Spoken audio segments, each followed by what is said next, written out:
Planet of the Apes has been a big franchise since it started out back in 1968. And ever since its rebooted franchise started in 2011 with Rise of the Planet of the Apes, it's gotten better every time one sequel after another.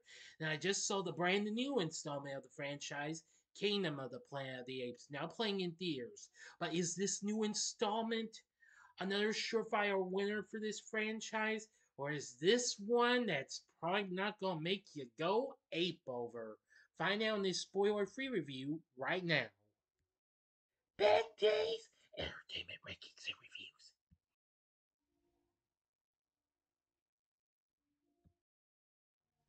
So, greetings, my fellow YouTubers, and welcome to Big D's Entertainment Rankings and Reviews.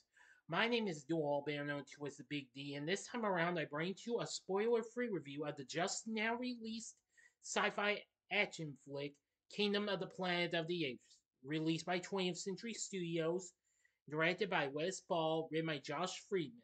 It's a standalone sequel to War for the Planet of the Apes, and the fourth installment in the Planet of the Apes reboot franchise and 10th overall film.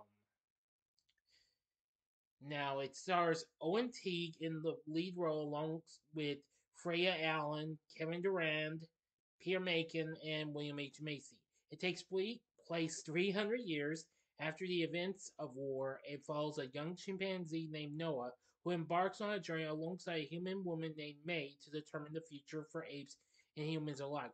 Before I give you on my word on these other on this here, if you haven't seen my reviews of the other three films in the reboot trilogy or the other films, I advise you to go click on the card that'll take you to the playlist and see my reviews of the other Planet of the Apes films in case you might have missed them or if you'd like to see them again.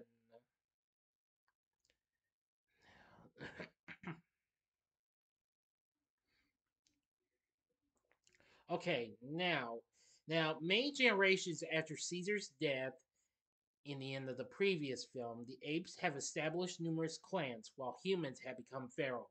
Noah, a chimpanzee of a falconry ape clan led by his father Koro, prepares for a coming of age ceremony by collecting eel eggs with his friends Anaya and Suna. However, a human scavenger follows Noah home and inadvertently cracks his egg during a scuffle before fleeing. While searching for a replacement egg, Noah encounters a rare tribe of warlike apes. As he hides from them, the apes follow Noah's horse to track down his clan. Upon returning home, Noah finds his village burning, with the raider leader Sylvia killing Coral before knocking Noah unconscious.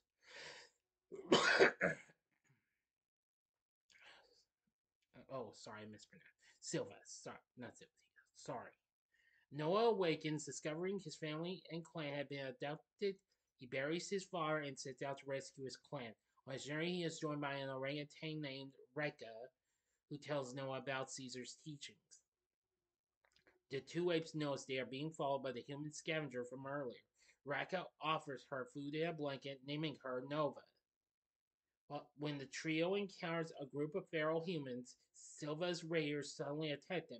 Noah and Raka rescue Nova, who, to their surprise, can speak and reveals that her true name, well, real name is May, M-A-E, and that the raiders took his clan to a beachfront settlement located outside an old human vault.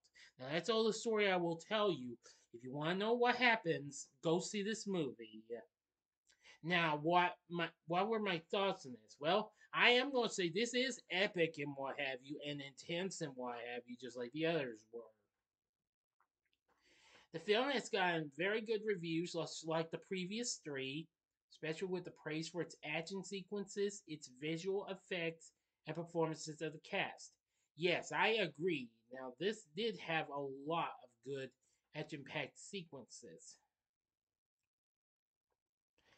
And I must admit, I liked how this film turned out. I didn't know what to think, but it seems I really did like it for what it had to offer.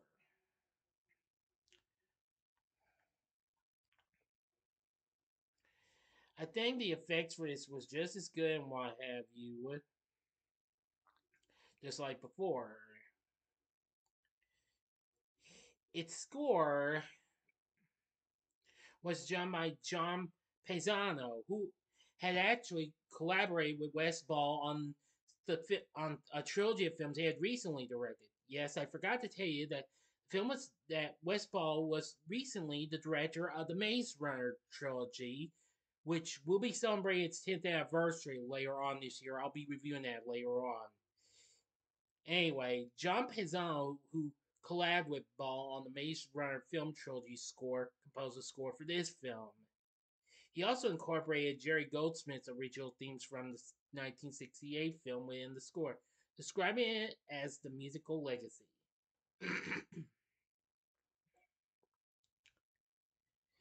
Now, I know films haven't been doing so great than what we hoped for, so I'm gonna wish this film the best of luck. I hope this will have a much better opening than what we've been getting these last few times.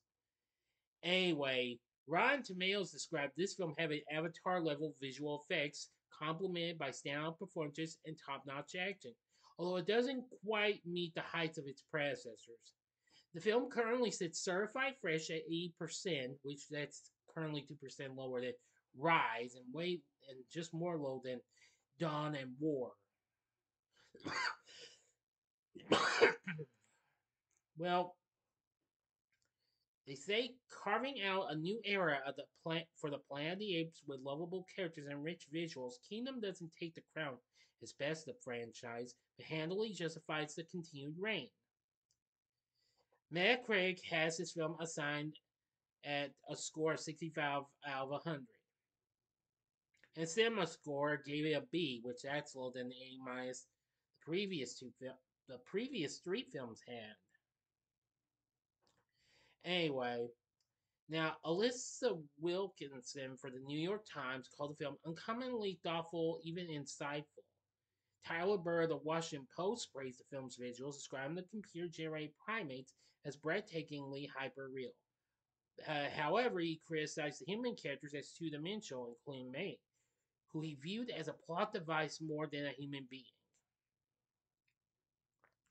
And Charles Pulliam Moore of The Verge disliked the tendency of the plot to lay the ground for sequels down the line rather than to really dig into the substance at hand.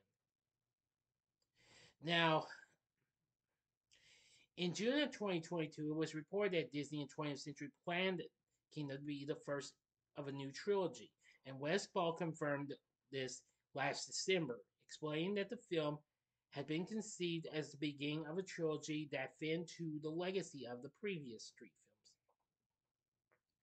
So, again, I'm wishing this film the best of luck. Hope this does well, and hopefully this will do much better than what we've more recently began. I've really not been impressed with how the movies have been doing well at the box office these days. It looks bad. But enough about that. Now then, for our cast for the Apes, I really liked Owen Teague's performance as Noah.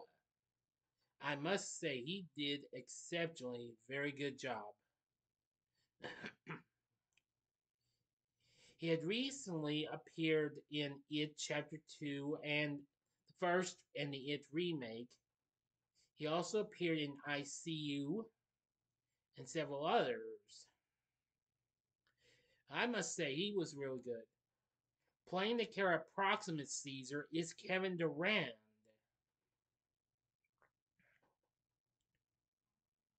who had appeared in numerous films like Smoking Aces, The Butterfly Effect, Legion, Resident Evil Retribution, as well as X-Men Origins Wolverine. He did pretty good. Peter Macon played Rock Dad. He did pretty good. Everyone else, I'm going to say, was not too bad. Playing May, aka Nova, is Freya Allan, who most people would know her best as Princess Cirilla of Netflix's hit series The Witcher. She also recently appeared as young Sam in the film Gunpowder Milkshake, also a Netflix film, and as the younger version of the widow on AMC's Into the Badlands. I must admit, she was really good in this film. I will say it was just so good and what have you. Now, playing the character of Trevathan, who is an opportunistic human who teaches human history to Proxima Caesar, is William H. Macy, who you may know him from various films, including Fargo, Boogie Nights, Magnolia, Mystery Man, Psycho 98, Jurassic Park 3, Wild Hogs, and Mayors, as well as Showtime's hit Shameless. I must say he did a good job on his performance. So the cast is pretty good and what have you. I will say this isn't quite close to as good as the previous three films, but it does have a lot of potential though, with its action sequences, its visual effects and performances, and its some of the emotional bits and what have you you'll encounter along the way. So overall, Kingdom of the Planet of the Apes, it's pretty good. It's got a good cast though, and it does have a good score.